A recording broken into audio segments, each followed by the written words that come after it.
before you got with Dre, wasn't Puffy interested in working with you also? Yeah, Puff. I was running around with Puff for a minute, but we was just partying, man. Puff liked to party.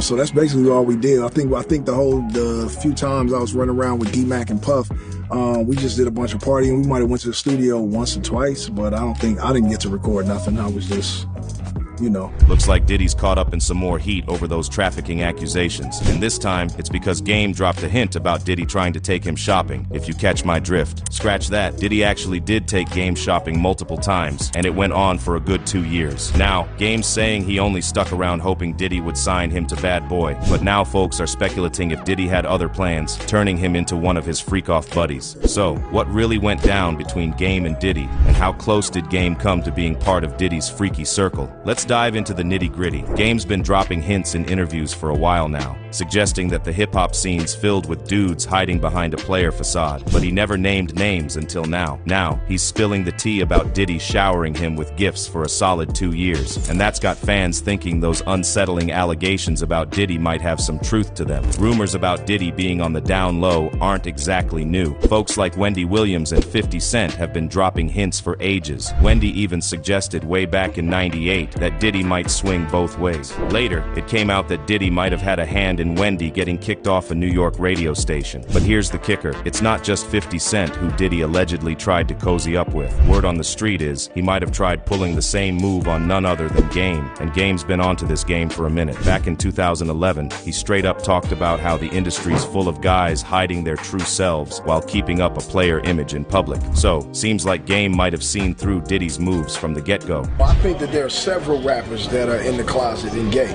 And see, those are the type of gay people the only type of gay people I have a problem with. I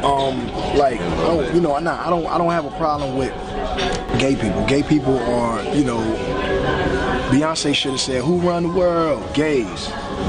Because they everywhere, man. So, with all these latest allegations circling around Diddy, fans are starting to whisper about whether he might have been the one who passed an STD to Usher. You probably remember a few years back when Usher got called out for allegedly giving herpes to a woman he was seeing. Well, court papers from 2017 leaked online, showing that Usher had this STD since way back in 2009 or 2010, and passed it on to his partner in 2012. Those papers spilled the tea that Usher covered the woman's medical bills and settled things in court for a cool $1.1 million. And to add fuel to the fire, there's this viral blind item going around claiming that Diddy's ex, Kim Porter, was planning to spill the beans about Diddy's sketchy relationship with Usher in her tell-all book. Not only that, but she supposedly wanted to expose how Usher's mom confronted Diddy after finding out he gave her son herpes. In the 90s, do you understand what that's like? I went there to see the lifestyle. Right. And I saw it. It was pretty wild. There were very curious things taking place. And I didn't necessarily understand. Now, if all this turns out to be true, it's seriously messed up, especially considering that Usher was sent to live with Diddy at his Puffy Flavor camp when he was just 14, courtesy of L.A. Reid. Fans are starting to side-eye Diddy because he's been linked with a bunch of women over the years and has 6 biological children from 4 different women. There are even rumors floating around that his oldest son, Justin Combs, and his youngest, Love Combs, might not actually be his, but that's a story for another time. Either way, a lot of folks are speculating that Diddy might have been using his relationships as a smokescreen to divert attention from rumors that he swings both ways. Gene Deal even hinted in an interview that Kim Porter knew about Diddy's extracurricular activities with both men and women, and Gene implied that Diddy's probably breathing a sigh of relief now that Kim's no longer around, because she knew all his deepest, darkest secrets. Yikes.